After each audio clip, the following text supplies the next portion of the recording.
of it as almost an extension of snoring. So snoring, highly common.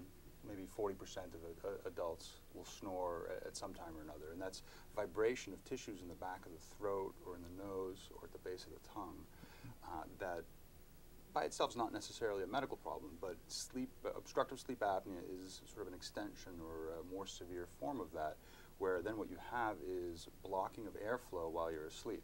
And there are a couple different forces that might come together to make it worse. So your muscles are going to be more relaxed, you're sleeping more deeply, your control of ventilation changes when you're asleep, and all those can come together to make it more likely that your breathing is either reduced or stops intermittently and briefly interferes with your sleep. So you wake up almost like you would from a choking episode, and you have a burst of adrenaline, you breathe until you recuperate your oxygen levels and then fall asleep. And in some people this happens again and again and again, 20, 30 times an hour.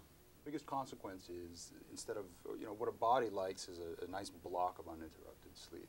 So you can imagine that if that sleep was then fragmented into many small pieces, you're going to get the equivalent of sleep deprivation. You're going to be tired the next day.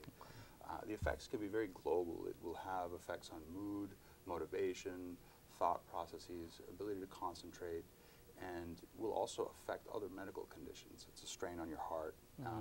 There's more evidence that's accumulating now that it can affect control of sugars in diabetes, and it's well linked to cardiovascular disease.